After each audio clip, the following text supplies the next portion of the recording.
ప్రభువైన యేసుక్రీస్తు నామమున మీ అందరికీ వందనాలు చెల్లిస్తూ ఉన్నా, ప్రార్థన చేస్తున్నాం. మహాగణుడైన మా తండ్రి, పరిశుద్ధుడా, నీకు వందనాలు చెల్లిస్తూ ఉన్నా. మరొక వారాన్ని మాకు ప్రసాదించినందుకు నీకు వందనాలు. ఈ యూట్యూబ్ ఛానల్ ద్వారా తెలుగు నాయన దూర ప్రాంతాల్లో ఉన్న మా బిడ్డలను కలుసుకునటానికి, ప్రార్థించడానికి, అలాగే నాయన ఆయా సమయాల్లో ఈ యొక్క వాక్యాన్ని ఉన్న బిడ్డలను అయా ఇదిగో దీవించడానికి మీరు ఇచ్చిన కృపకే వందనాలు. ప్రతి వారిపైన నీ ఆశీర్వాదాలు సమృద్ధిగా ఉంచండి. నువ్వు మేలు చేసే దేవుడవు. నీ మేలు నాయన మా బిడ్డలు పొందుకోగలిగినట్లుగా, నువ్వు దాచిన మేలును వీరు అనుభవించినట్లుగా నీ కృప అనుగ్రహించి మహిమను పొందమని నీ సజీవమైన స్థలం సమర్పిస్తూ యేసు నామములో పొంది ఉన్నాం పరమ తండ్రి, ఆమేన్. ప్రియమైనటువంటి దేవుని బిడ్డలారా, మనం గత వారం యోషువ పుస్తకంలో నుండి 22వ అధ్యాయం 2-3 వచనాల్లో నుండి ఒక మాటను మనం నేర్చుకున్నాం. మాట వినిరి, అలాగే నడిచిరి అని ఆ మాటను ధ్యానం చేశాం. అదేవిధంగా దేవుని మాట వినటం ద్వారా ఎలాంటి ఆశీర్వాదమో, దేవుని మాట వినకపోవటం ద్వారా ఎలాంటి శాపానికి గురవుతామో మనం న్యాయాధిపతుల్లో కూడా చూడగలిగి ఉన్నాం. అయితే ఈ రోజున మరి అదే యెహోషువ 22వ అధ్యాయంలో నుండి 3వ వచనాన్ని మనం చదువుకున్నాం. బహుదినముల నుండి నేటి వరకు మీరు మీ సహోదరులను విడువక మీ దేవుడైన యెహోవా ఆజ్ఞను అనుసరించి నడిచి ఉన్నారు. ఇక్కడ మరొక మాట ఏం రాయబడుతుందంటే, రెండవది, మొదటిది మాట విని నడిచారు అని రాయబడింది. ఇప్పుడు ఏం చేశారంట? వారు సహోదరులను విడువక దేవునితో నడిచారు అని రాయబడుతుంది.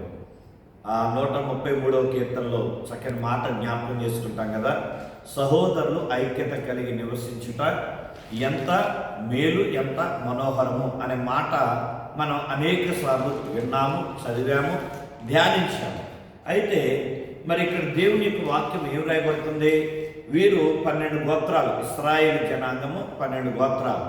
ఈ 12 గోత్రాల్లో మరి వీళ్ళ గురించి రాయబడుతున్నటువంటి మాట ఇక్కడున్న ఈ ఇశ్రాయేలీలు వారు ఏం చేశారంటే, ఒకరినొకరు విడిచిపెట్టుకోనకుండా వారు జీవించారు అని రాయబడుతుంది. అంటే ఐగుప్తు దేశంలోంచి బయలుదేరినటువంటి వీరు, ఈ 12 గోత్రాల వారు ప్రతి పరిస్థితిలో కూడా ఒకరినొకరు తోడుగా ఉండే వారు నడిచారు అని మన దేవుని వాక్యం చూస్తాం. అయితే న్యాయాధిపతుల దగ్గరికి వెళ్ళేపాటికి అక్కడ ఒక గోత్రం, బెన్యామీన్ గోత్రం అనేది వారు ఈ 12 గోత్రాల నుండి కొంచెం డివైడ్ అయిపోయారు. కారణం ఏంటంటే, వారు తప్పు చేసి ఆ తప్పును ఒప్పుకొనకుండా ఎదురు తిరిగారు, యుద్ధానికి దిగారు. ఆ తర్వాత రాజును కోరుకున్నారు. ఆ రాజు వచ్చినప్పుడు మరి సొలొమోన్ తర్వాత సొలొమోన్ కొడుకు అతడు కూడా పెద్దల మాటలు వెనక, పెద్దలు చెప్పిన మాటలు లోబడక, తన వయసు కలిగిన అల్లరి చిల్లర తిరిగే కుర్రోళ్ళ మాటలు విని అతడు చేసిన పనిని బట్టి అక్కడ కూడా ఇశ్రాయేలీలు, యూదులు 12 గోత్రాలు ఒకటి, 2 గోత్రాలు ఒకటిగా 2 రాజ్యాలుగా ఆ తర్వాత విడిపోయినట్లుగా రాయబడుతున్నది. కానీ అప్పటి వరకు వీరేం చేశారంట? ఐక్యత కలిగి నడిచారు. అందుకనే మరి దేవుని యొక్క ఆశీర్వాదం వారితో ఉంది, దేవుని యొక్క దీవెన వారితో ఉంది. కనుక మన జీవితాల్లో కూడా ఐక్యత అనేది చాలా ప్రాముఖ్యం. కలిసి జీవించటం, అది భార్య భర్తలు కావచ్చు, అన్నదమ్ములు కావచ్చు, అక్క చెల్లెలు కావచ్చు, అలాగే లోకంలో ఉన్న మన ఆత్మీయ సహోదరులు కావచ్చు. సంఘాల్లో కూడా మనం ఐక్యత కలిగి ఉండాలి. మన కొంతమంది కొన్ని సంఘాలు గ్రూపులు ఉంటాయి. ఆ గ్రూపులు ఏంటంటే, ఒక్కొక్క గ్రూపు వారున్న ప్రాంతాన్ని బట్టి, అలాగే వారు ఉన్నటువంటి ఇతరమైనటువంటి పరిస్థితులను బట్టి, అలాగే ధనాన్ని బట్టి, హోదాను బట్టి, అధికారాన్ని బట్టి కొన్ని గ్రూపులు ఏర్పడుతూ ఉంటాయి. ఆ ఒక వ్యక్తిని ఫాలో అవుతూ ఉంటారు, ఇంకొక వ్యక్తిని ఫాలో అవుతూ ఉంటారు. ఈ గ్రూపిజం అనేది అది తిరుగుబాటుతో సంబంధమైనది. దేవుని ఎదుట తిరుగుబాటుతో సంబంధం. దేవుని ఆశీర్వాదాన్ని కోల్పోవటానికి అది ఒక పరిస్థితి అయి ఉన్నది. అందుకని గ్రూపిజాలు లేకుండా సంఘములో కూడా ప్రతి ఒక్కరు కూడా, ధనవంతులు, పేదలు, గొప్పవారు, చిన్నవారు అనే ఆ భేదం లేకుండా దేవుని యొక్క సన్నిధిలో అందరూ కూడా ఒకేలాగా ఉండాలి. ఒకరి పట్ల అసూయ, ఒకరి పట్ల ద్వేషం లేకుండా మనం క్షమాపణ కలిగిన మనసుతో ఒకరినొకరు ప్రేమించుకుంటూ, ఇబ్బందుల్లో ఉన్నప్పుడు వారిని పరామర్శిస్తూ, వాళ్ళని ఆదరిస్తూ, వాళ్ళ కొరకు ప్రార్థన చేస్తూ, ఇలాగా ఈ ఆత్మీయ సహోదరులు ఎప్పుడైతే కలిసి జీవిస్తారో, కలిసి నడుస్తారో, కలిసి దేవుణ్ణి ఆరాధిస్తారో అట్టి సంఘం దీవించబడతా ఉంది. అట్టి సంఘంలో ఉన్న సభ్యులు దీవించబడుతున్నారు. అట్టి సంఘాన్ని దేవుడు తన రాకడలో ఆయన జ్ఞాపకం చేసుకుంటూ ఉన్నాడు. అందుకని ఇక్కడ ఈ మాటని మీ ముందు తీసుకొస్తున్నా. వారు ఏం చేశారంట? వారి సహోదరులను విడువలేదు అని వ్రాయబడుతుంది. వారి సహోదరులు విడువక దేవుని యొక్క మాటకి లోబడి వారు నడుస్తూ ఉన్నారు. కనుక దేవుడు ఏం చెప్పాడంటే మనం కలిసి నడవమన్నాడు, కలిసి ప్రయాణం చేయమన్నాడు. మరి సహోదరుతో కలిసి మనం ప్రయాణం చేయాలి. మరి భార్య భర్తలు కూడా దేవుడు ఎందుకు ఏర్పాటు చేశాడు? సాటి అయిన సహాయం ఉండటానికి, ఒకరినొకరు సహకారాన్ని ఇచ్చుకోవటానికి, ఒకరినొకరు కలిసి ప్రయాణాన్ని కొనసాగించడానికి దేవుడు ఒక పురుషుడిని, స్త్రీని ఏర్పాటు చేశాడు. మరి వారిద్దరిని దాంపత్య జీవితంలోకి వివాహ వ్యవస్థ ద్వారా వచ్చినప్పుడు వారి కుటుంబ జీవన విధానంలో ఎలాగుండాలి? కలిసి జీవించాలి, యూనిటీగా జీవించాలి. కానీ భేదాభిప్రాయాలతో, ఎడమొక్క పెడమొక్కతో ఈ దినాల్లో చాలా కుటుంబాలు అలాగే ఉంటున్నారు. కనుక ఆశీర్వాదాలు కోల్పోతున్నారు, సంతోషాన్ని కోల్పోతున్నారు, సమాధానాన్ని కోల్పోతూ ఉన్నారు, ఆ దేవుని యొక్క కృపని వారు కోల్పోతూ ఉన్నారు. ప్రియమైనటువంటి దేవుని సంగమా, ఈ యొక్క ఉదయకాల సమయంలో మరి గ్రూప్లో ఉన్నటువంటి వారు, ఈ మాటలు వింటున్నటువంటి వారికి జ్ఞాపకం చేసే మాట ఏంటంటే, ఒకవేళ దేవుడు నిన్ను ఒక మంచి కుటుంబంగా కోరుకుంటున్నాడు, నువ్వు ఒక మంచి కుటుంబంగా ఉండాలి అనుకుంటే ఇదిగో భార్య భర్తలైన మీరు కలిసి మీరు నడవాలి. అలాగే ఒకవేళ మీరు అన్నదమ్ములుగా ఉండి మీ కుటుంబంలో మీరు అక్క చెల్లెలు, అక్క తమ్ముళ్ళుగా మీరు ఒక మంచి కుటుంబంగా ఉండాలి అనుకుంటే మీరు కలిసి జీవించాలి. భేదాభిప్రాయాలు విడిచిపెట్టి ఒకరినొకరు ప్రేమ, ఒకరినొకరు అర్థం చేసుకుంటూ, ఒకరినొకరు క్షమించుకుంటూ మీరు అలా ముందుకు నడిచినప్పుడు దేవుడు మిమ్మల్ని ఆశీర్వదిస్తాడు, మీకు మేలు చేస్తాడు. ఒకవేళ ఐక్యత లేకుండా కలిసి జీవించకుండా మేలు కావాలంటే ఎక్కడి నుంచి వస్తుంది? ఆశీర్వాదం ఎక్కడి నుండి వస్తుంది? దేవుడు ఎలాగిస్తాడు? అందుకని దేవుడు ఆ మాట అంటున్నాడు, సహోదరులు కలిగి ఐక్యత కలిగి జీవించడం ద్వారానే మేలు ఉన్నది, మనోహరం ఉన్నది అని తెలియజేయబడుతున్నది. కాబట్టి వీరు అలాగ నడిచారు కనుక వారు దేవుని ఆశీర్వాదాలు పొందుకున్నారు. ఎలాంటి ఆశీర్వాదం అంటే దేవుడు ఏ స్వాస్థ్యం అయితే ఇస్తానన్నాడో ఆ స్వాస్థ్యం అనగా వాగ్దాన భూమిలోనికి వారు అడుగు పెట్టారు.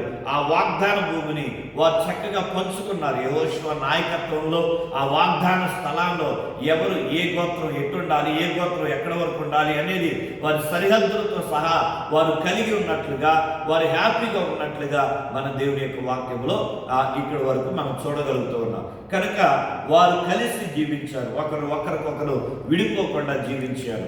అలాగే భార్య భర్తలు కూడా కలిసి జీవిస్తే మరి బైబిల్లో ఎంతమంది ఎన్ని కుటుంబాలు ఉండే అలా కలిసి జీవించిన వారు. కనుక చాలామంది పాపంలో కలుస్తారు, ఐక్యత వస్తుంది.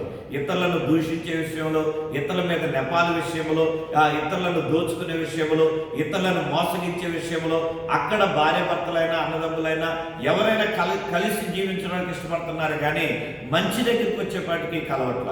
అననీయ సప్పేరా మోసం చేయటంలో వారు ఐక్యతలో ఉన్నారు, కానీ అప్పులో తీసుకెళ్ళ వారు ఐక్యతతో దేవుని యొక్క పరిచయంలో ముందు కొనసాగారు. మరి అబ్రహాము శారా కలిసి దేవుని యొక్క సన్నిధిలో ప్రయాణం కొనసాగించారు. ఇలాగ అనేక సందర్భాలు మన దేవుని యొక్క లేఖనాల్లో మనం చూడగలుగుతున్నాం. ఆ తర్వాత మనం మరి ఒక మాటను మనం చూసినట్లయితే 4వ వచనంలో ఇందా నేను చెప్పిన మాటే మీకు రాయబడుతుంది. 4వ వచనం, ఇప్పుడు మీ దేవుడైన యెహోవా మీ సహోదరులతో చెప్పినట్లు వారికి నెమ్మది కలుగజేసి ఉన్నాడు. కాబట్టి మీరు ఇప్పుడు యెహోవా సేవకుడైన మోషే యోర్దాను అవతల మీకు స్వాస్థ్యం ఇచ్చిన దేశంలో మీ నివాసములకు తిరిగి వెళ్ళుడి. ఇక్కడ దేవుడు ఏం చెప్తున్నాడు? వారి నివాస స్థలానికి వారు తిరిగి వచ్చారు, వాగ్దాన భూమిలో తీసుకొచ్చారు. అబ్రహాముతో చేసిన వాగ్దానం ప్రకారం మరలా కానాను దేశంలోకి వచ్చారు. వారి స్వాస్థ్యాలు వారు పంచుకున్నారు. వారి జీవితంలో ఏం కలిగిందంట? వారి అన్న సహోదరులు కలిసి వారు రావటం ద్వారా వారి జీవితంలో మేలు కలుగుతూ ఉన్నది. వారు సొంత నెమ్మది కలిగి ఉన్నారు, వారు నెమ్మది సమాధానం కలిగి ఉన్నారు, హృదయంలో శాంతి కలిగి ఉన్నారు. హృదయంలో ఎలాంటి ఒత్తిడి లేదు, టెన్షన్ లేదు, గలిబిలి లేదు. ఏ క్షణం ఏమైందా, ఎవరు దాడి చేస్తారా, ఇదేమీ లేదు. వాళ్ళు నెమ్మదిగా ఉన్నారు. మనం ఇతరులను క్షమించకపోతే, ఇతరులను ద్వేషిస్తూ ఉంటేనే మన హృదయంలో నెమ్మది ఉండదు. మన హృదయంలో నెమ్మది లేక మన ఒత్తిడి గురవుతుంటాం, బీపీ పెరిగిపోతూ ఉంటుంది, టెన్షన్ పెరిగిపోతూ ఉంటుంది. సో ఏ క్షణంలో ఎవరు ఏ విధంగా దాడి చేస్తారా, ఎవరు ఏ విధంగా మాట్లాడతారా, అంటే మన పాపం ఏం చేస్తుందంటే మన భయాందోళన గురి చేస్తూ ఉంటుంది. మరి వీళ్ళు అలాంటిది ఏమీ లేదు కనుక వాళ్ళ సహోదరులు అందరూ కలిసి ఉన్నారు కనుక వాళ్ళు నెమ్మది కలిగి ఉన్నారు. మరి నీ ఇంట్లో ఆ నెమ్మది ఉన్నదా? నీ జీవితంలో ఆ నెమ్మది ఉన్నదా? లేదు. ఎందుకు లేదు అని అంటే నువ్వు సమాధానంతో లేవు. నీ భార్యను దూషిస్తూ ఉన్నావు, నీ భర్తను దూషిస్తూ ఉన్నావు, అలాగే నీ పొరుగు వారితో నువ్వు సరి అయినటువంటి సంబంధాన్ని కలిగి లేవు. అలాగే నీ సహోదరులతో నువ్వు ఎప్పుడు ద్వేషిస్తూ వాళ్ళ మీద నువ్వు చాడీలు చెప్పడం, నెపాలు చెప్పడం నువ్వు చేస్తున్నావు. అందుకే నీ నెమ్మది లేదు. ఒకవేళ నువ్వు క్షమాపణ కోరుకొని నువ్వు వారిని ప్రేమిస్తూ ఉన్నట్లయితే దేవుడు నీకు నెమ్మదినిస్తాడు, నీ హృదయంలో నెమ్మదినిస్తాడు. కాబట్టి మనం ఇక్కడ నేర్చుకునే మాట, రెండు విషయాలు ఇక్కడ మనం నేర్చుకుంటున్నాం. ఒకటి, వారు సహోదరులుగా విడిపోకుండా వారు కలిసి ప్రయాణాన్ని కొనసాగిస్తూ ఉన్నారు. రెండవదిగా, వారు కలిసి వారి యొక్క స్వాస్థ్యాన్ని వారు పొందుకొని ఉన్నారు. వారు నెమ్మది కలిగి జీవించారు కనుక నెమ్మది ఉన్నారు కాబట్టి ఒకరినొకరు పంచుకున్నారు. ఇది నీది, ఇది నాది అని సమాధానంతో వారు పంచుకున్నారు. లేకపోతే గొడవలతో నాకే కావాలని కొట్టుకొని తలకాయలు బాగా కొట్టుకుంటారు. కానీ వీరు ఐక్యతతో ఉన్నారు కనుక, కలిసి ఉన్నారు కనుక వారు ఏం చేశారు? నెమ్మదితో వారి వారి యొక్క భూభాగాలను పంచుకొని దేవునికి భయంకరంగా వారు జీవిస్తూ ఉన్నారు. మనం కూడా ఆ రీతిగా ఉండి ఆయన ఆశీర్వాదాలకు వారసులు హోదా ప్రార్థన చేస్తున్నాం. తండ్రి, నీకు వందనాలు చెల్లిస్తూ ఉన్నా. ఈ దినాల్లో కుటుంబాల మధ్య ఐక్యత లేదు అయ్యా. భార్య భర్తల మధ్య కానీ, అన్నదమ్ముల అక్క చెల్లెల మధ్య కానీ, అత్త కోడల మధ్య కానీ నెమ్మది లేని దినాల్లో మేము జీవిస్తూ ఉన్నాం అయ్యా. ఏ కుటుంబంలో చూసినా ఆందోళన, ఆయా ఒత్తిళ్ళు, ఆయా బలహీనతలు, ఆయా సమస్యలు, ఆయా దుఃఖకరమైన పరిస్థితులు. దీనికి కారణం ఆయా యూనిటీ లేకపోవటమే. కనుక వారు ఐక్యత కలిగి ఒకరి పట్ల ఒకరి ప్రేమ, అనురాగాన్ని కలిగి మంచితనంతో, ఆయా సహృదయంతో ఆయా కలిసి జీవించే భాగ్యాన్ని అనుగ్రహించమని, తద్వారా నీ మేలులు పొందుకునే, నీ ఆశీర్వాదాలు పొందుకునే కృపను దయచేయమని నీ దయాస్థాలకు బిడ్డలను అప్పగిస్తూ మహిమను పొందమని, ఈ గ్రూప్లో వాక్యం వింటున్న ప్రతి వారిని సమృద్ధితో నింపండి. ఘనత, కీర్తి, ప్రభావాలు కరుడుగా ఉన్న యేసు నామములో ఈ మనవులు అడిగి పొంది ఉన్న పరమ తండ్రి, ఆమె. తండ్రి, కుమార, పరిశుద్ధాత్మ ప్రియకి దేవుని సన్నిధి తోడై ఉండి దీవించునుగాక. ఆమె. May God bless you. దేవుడు మిమ్మల్ని దీవించును.